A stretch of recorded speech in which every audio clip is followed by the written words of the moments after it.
Derecho Réplica TV, un programa producido por Multimedios Nova y Realpolitik Televisión, quien conduce Silvia Cellini, y hoy me disculpo por el co-conductor Pedro Domínguez, quien ha tenido un pequeño inconveniente al torcerse el tobillo y no ha podido venir a estar en el programa con nosotros. De todas maneras, hoy vamos a informar a los televidentes de algo que, a manera que ellos puedan entender lo que está pasando en la Escuela de Abogados y en las leyes de abogados, tanto en familia como laboral y muchos temas más, a pedidos de ustedes, como ustedes lo puedan entender. Para eso nos visita hoy el señor Guillermo Abán Burgos, una de las caras más visibles de la Asociación de Abogados Jóvenes de la Ciudad de La Plata. Muy buenas noches. Buenas noches, Silvia, te agradezco mucho la invitación y bueno, es un gusto estar con tu audiencia. Un gusto para nosotros tenerte acá porque, claro, el ciudadano cotidiano de todos los días, o sea, el que entiende de leyes, sabe de lo que está hablando y sabe cómo son los movimientos en particular en esta pandemia que estamos viviendo. Pero el ciudadano común no lo está sabiendo en este momento y no sabe cómo manejarse ni cómo se están manejando. Entonces te convocamos justamente para que le podamos explicar a ellos qué es lo que está pasando. Vamos a ir a la primera pregunta que tengo preparada. ¿La Supercorte Provincial tiene dictamen particular en tiempos de pandemia?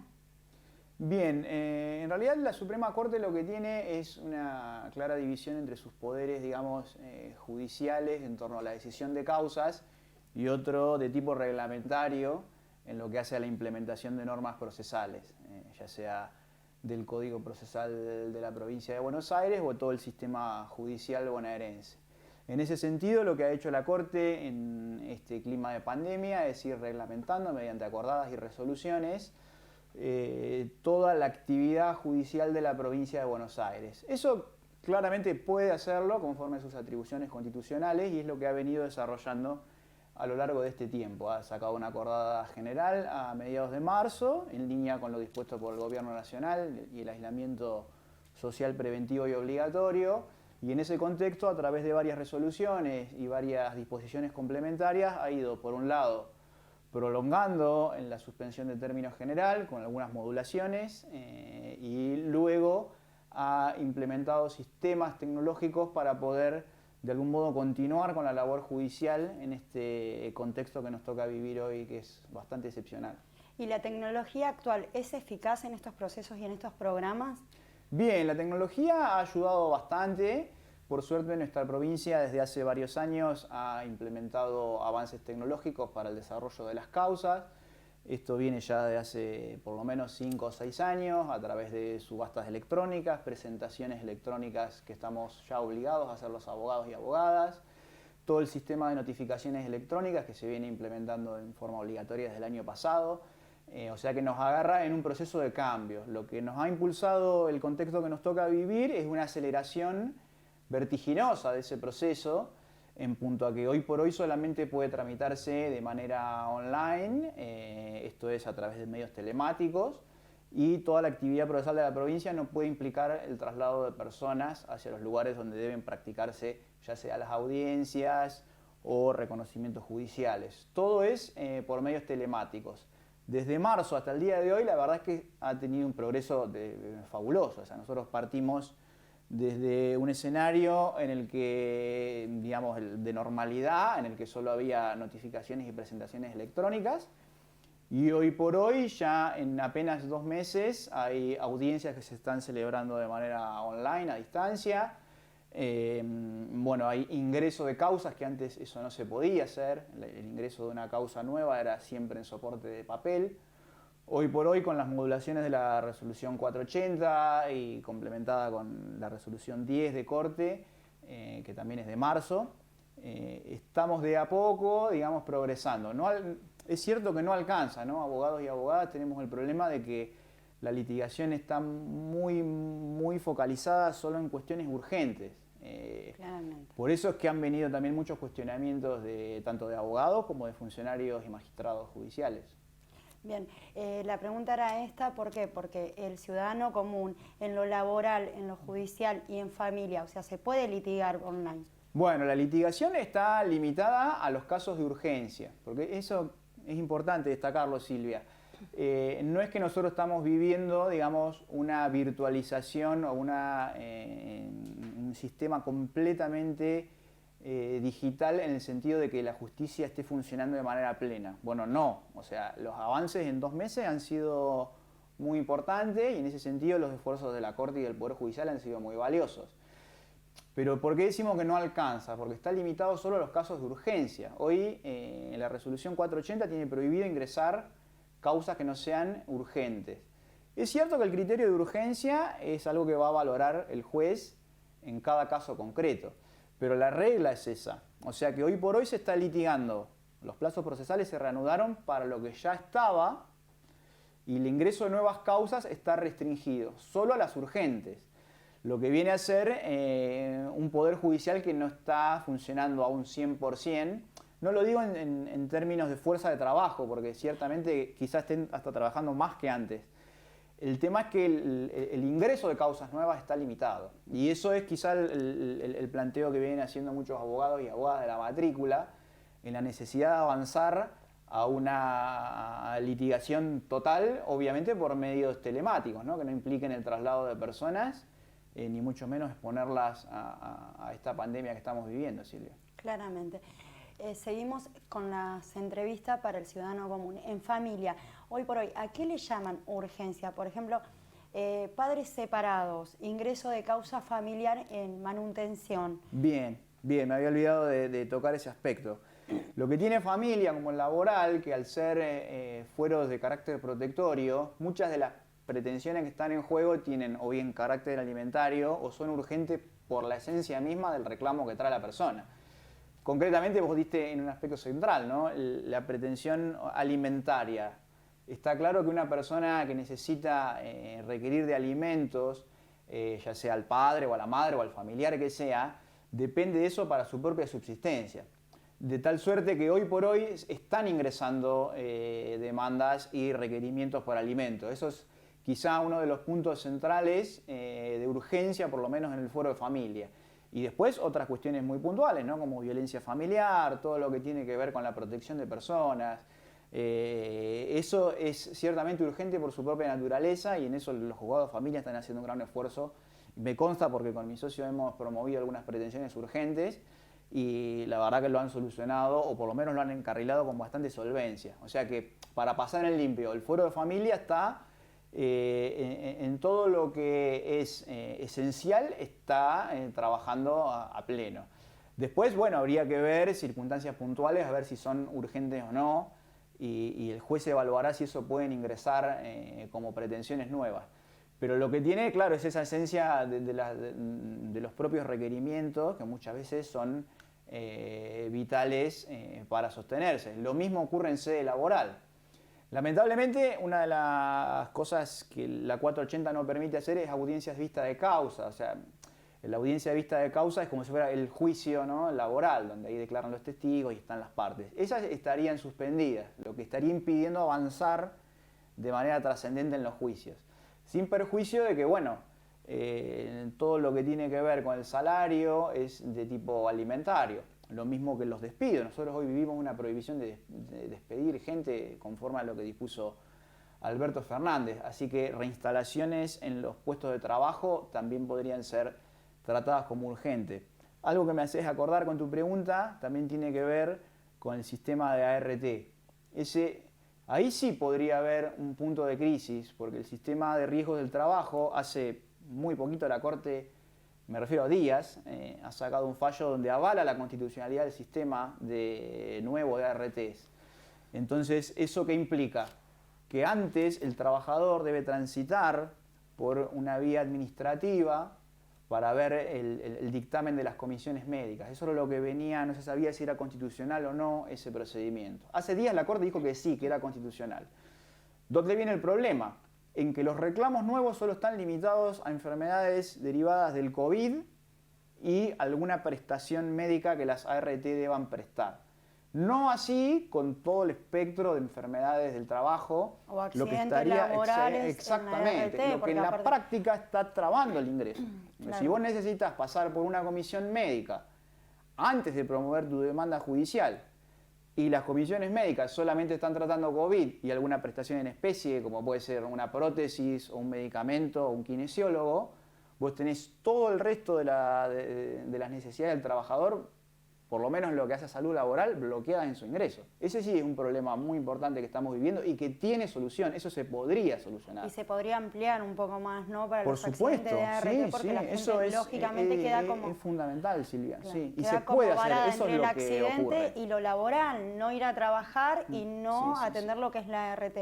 Otro tema que acabas de nombrar, por ejemplo, cuando estábamos hablando de familia, nombramos violencia familiar, causas por violencia familiar. Mi pregunta en lo legal, como abogado familiar, ¿aumentaron los casos de violencia familiar? Viste que ahora en la cuarentena es inevitable convivir mucho más, también el daño psicológico que crea estar dentro de un hogar violentado, ¿viste? O agresivo. ¿Ha aumentado mucho el caso de violencia familiar en este Lamentablemente tiempo? Sí, no sabría decirte números exactos porque no tengo la estadística, no sé si está a disposición, pero por lo menos no nos ha llegado el dato. Pero lamentablemente sí, porque todo esto, el clima en el que nosotros estamos viviendo, que hace que la gente permanezca adentro de los hogares, lo único que ha hecho, además de potenciar otro tipo de conflictos, ha sido ponerse más intenso a este respecto. Lo que ha hecho que están ingresando muchísimas pretensiones de violencia familiar y sí, el conflicto social en este sentido se ha incrementado bastante, lamentablemente. El gobierno de la provincia también ha hecho esfuerzos por intentar dar una mano a las personas en esta situación. Pero la verdad que como conflicto social es algo que se ha potenciado en estos últimos 2 meses, Silvia. Es terrible. La reforma judicial que anunció el gobierno, la cual hoy se encuentra paralizada por el COVID-19, cuando esto pase, ¿habrían cambios en el decreto procesal? Mira, Silvia, lo que tiene el proyecto es que ha ingresado con la anterior gestión de María Eugenia Vidal a mediados del año pasado. Como es un proyecto de código, eso no pierde estado parlamentario, así que ciertamente hoy es un proyecto que está vigente. Intuyo que el gobierno de Kicillof va a intentar avanzar con la reforma procesal.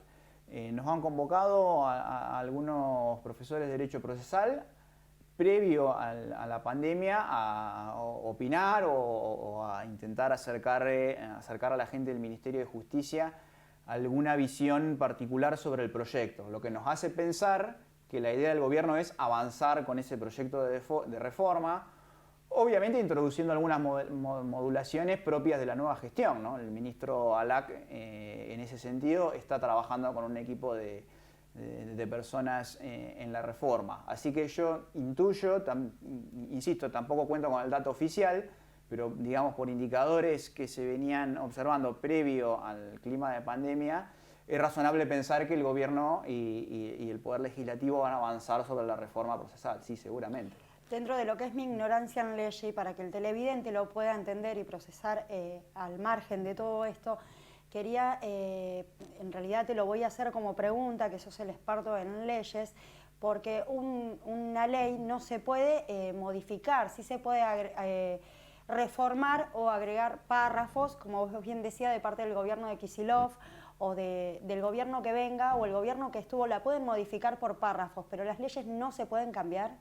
No, ahí lo que ocurre es que nosotros tenemos vigente un código procesal que es de finales de los años 60, tiene la denominación de decreto ley por las características de esa época, pero no es, digamos, una norma reglamentaria al estilo de los decretos que nosotros conocemos hoy. Es una ley general que ciertamente puede ser sustituida por otra ley de la legislatura bonaerense. O sea, tu pregunta está buena en punto a dejar claro que no es que por decreto se va a sustituir o bien un decreto va a incorporar párrafos nuevos a la legislación que tenemos hoy vigente, sino que lo que busca la legislatura provincial es renovar la legislatura en conjunto con otros órganos, ¿no? El proyecto ha tenido una muy importante participación, tanto el sector de magistrados, a través de su colegio de magistrados, como el colegio de abogados de la provincia. O sea, es un proyecto que no cabría atribuírselo exclusivamente al gobierno, ¿no? Viene elaborado por un montón de sectores, básicamente abogados y jueces, pero también con colaboración de otros sectores.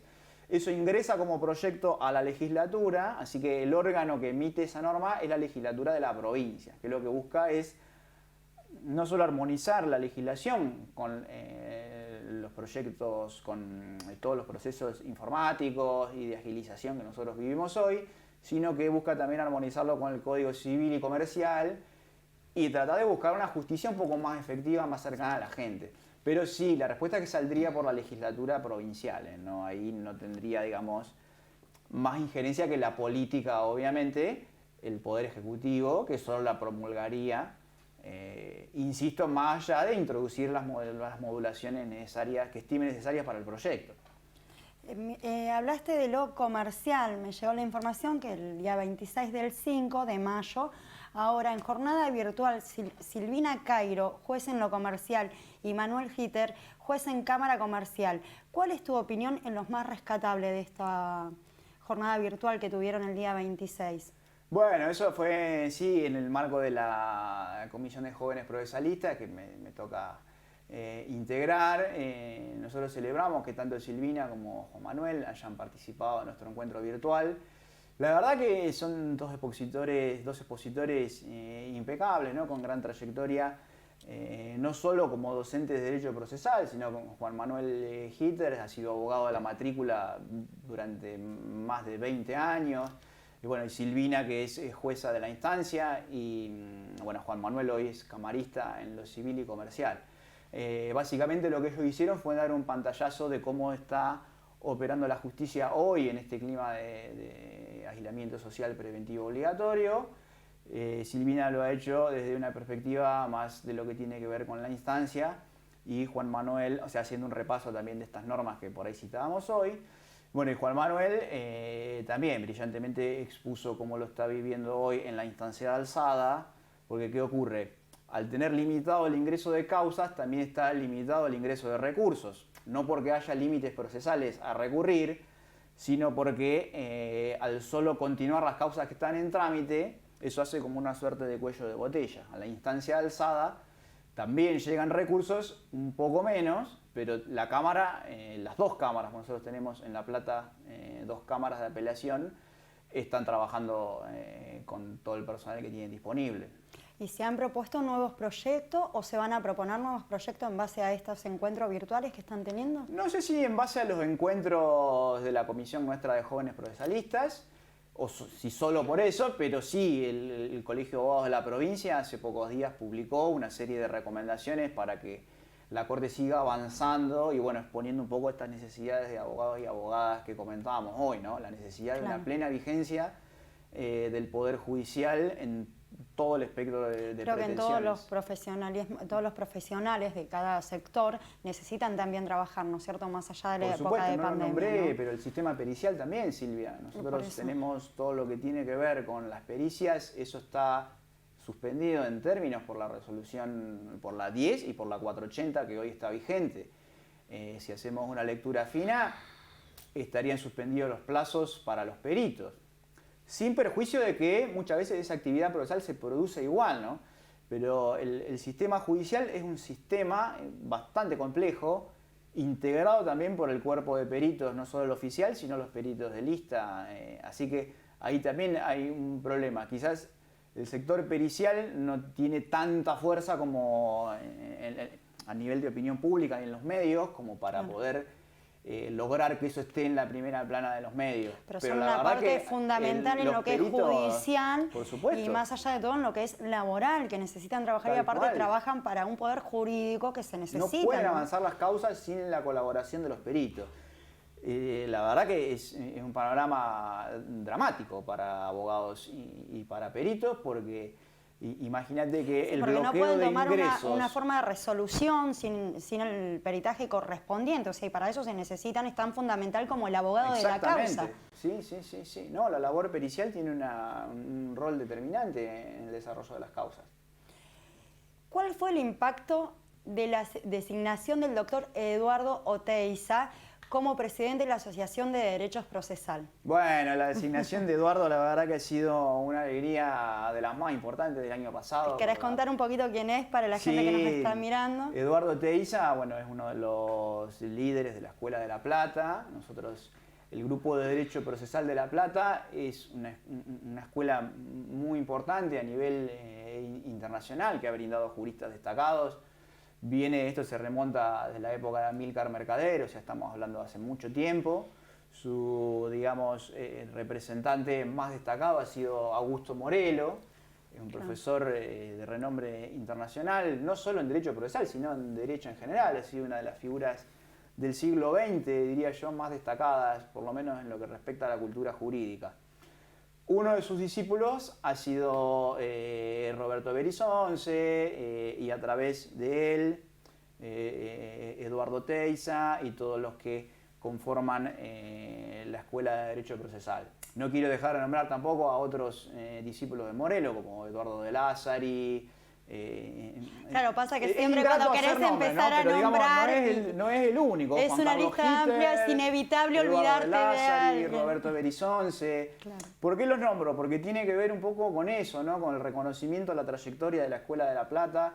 Y él, si estuviera acá, sería lo primero que diría, ¿no? Que no es un reconocimiento, si bien ciertamente lo es, ¿no? A su desarrollo profesional. Hace décadas que investiga, que es profesor y que recorre el mundo dando charlas. También es un poco el reconocimiento a la importancia de la Escuela de La Plata, lo que a nosotros nos llena de orgullo. Hemos hecho jornadas, bueno, hablando de este tema, y para nosotros ha sido una alegría enorme. A todo el grupo de La Plata, no solamente a la Asociación Argentina de Derecho Procesal y al grupo de jóvenes procesalistas, sino que ha sido una alegría enorme. Sí, sí. Bueno, volviendo al tema de lo complicado de la prevención y las limitaciones judiciales que hay, ¿se ha estado hablando de alguna fecha límite? ¿Se va extendiendo como va extendiendo el país, las cuarentenas, ¿no es cierto?, y las restricciones de paso de fronteras? ¿Pasa lo mismo en lo judicial o se estaría implementando tratar de fijar una fecha? La verdad es que no hay una fecha, no. Va al compás de lo que el gobierno nacional va disponiendo en la continuidad del aislamiento. Si uno empieza a desandar el camino es casi automático, sale el decreto del Poder Ejecutivo de la Nación y a los pocos días la Corte se pronuncia, por lo menos hasta ahora, renovando cada 15 días esa suspensión de términos. Y bueno, desde principios de mayo, la vigencia de la resolución 480, que es la última... El último decreto, sí. Sí. La última disposición, no la última, pero sí la más trascendente a los fines de organizar la litigación en la provincia. ¿Y cómo crees que afecte esto en lo judicial, ¿no es cierto? La acumulación de causas y calculo archivos que habrá en todo lo que es jurídico, tanto laboral como familiar, como violencia y un montón de otras cosas que abarca tanto lo civil como lo social en el tribunal. El archivar tantas causas por esta crisis que estamos viviendo en pandemia, ¿cómo crees que afecte esto más adelante cuando se vaya levantando en lo judicial? La verdad que es impredecible, Silvia, lo que vaya a pasar, porque imagínate que hace 2 meses que viene trabado el ingreso de causas.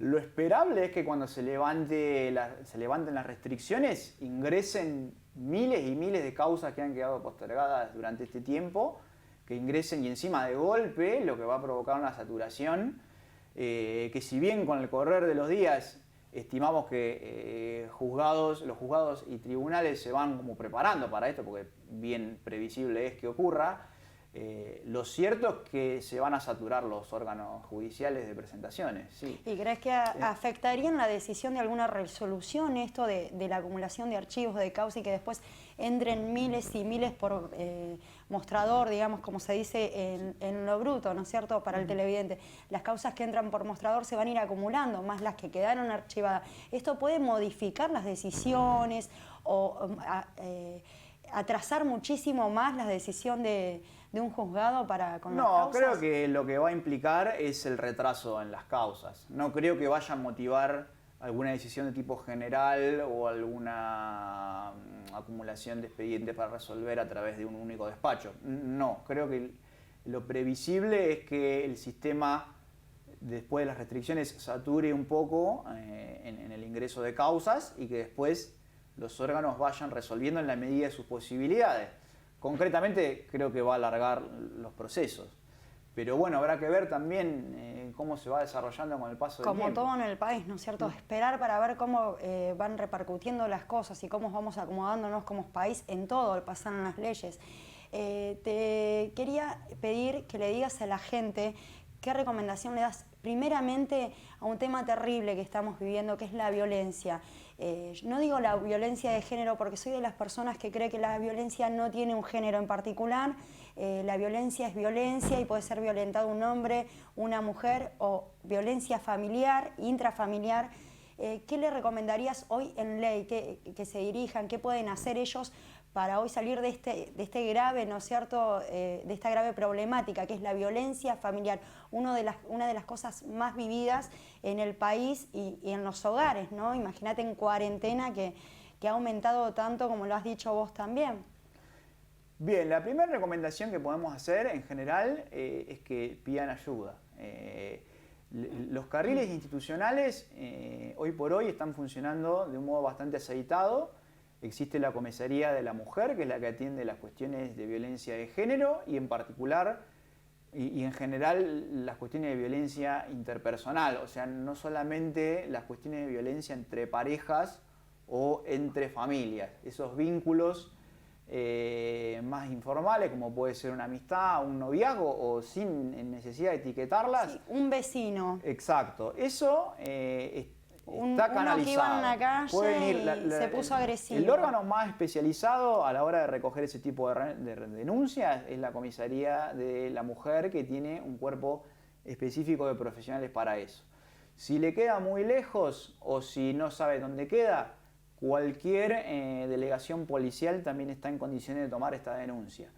Y en última instancia, el Poder Judicial, a través de su juzgado de turno, también tiene la obligación de dar inicio a este tipo de causas. Fíjate, está buena tu pregunta, Silvia, porque el ingreso a este tipo de causas es de las pocas y casi contadas con los dedos de una sola mano de ingresos judiciales que son permitidos sin el patrocinio de un abogado o abogada, y sin perjuicio de que debe conseguirse uno. Quiero aclararle también a la persona violentada que se resuelve de inmediato. No es un proceso que toma el tiempo que está tomando cualquier resolución. Es un proceso que se toma de inmediato y se sabe resolver en lo judicial. Exacto. Lo que hace concretamente el Poder Judicial es decretar medidas cautelares de protección de personas de manera automática. Es importante destacar que los ingresos en sede policial también disparan una causa judicial. Esto es importante transmitirlo porque quizás lleva más tranquilidad a las personas. No es que uno queda en manos de la policía o de... No. La misma presentación que uno podría hacer en la justicia es la que se dispara en sede policial de manera automática. Ellos confeccionan un formulario que ya viene prearmado hace bastante tiempo, se inicia una causa y después, desde el momento cero, hay un juez que está a cargo de la protección de esa persona, que va a disponer medidas cautelares y de oficio puede disponer no solo de la fuerza pública, sino de herramientas procesales para intentar proteger a las personas que viven en esta situación. Bueno, Guillermo Abán Burgos, como lo he dicho, una de las caras más visibles de la Asociación de Jóvenes Abogados de nuestra ciudad de La Plata. Muchísimas gracias. Gracias a vos, Silvia, y un gusto estar con Un gusto que hayas venido. Eso fue todo. Hasta acá fue Derecho a Réplica, conducido por quien te habla, Silvia Celini, producción de Realpolitik Televisión.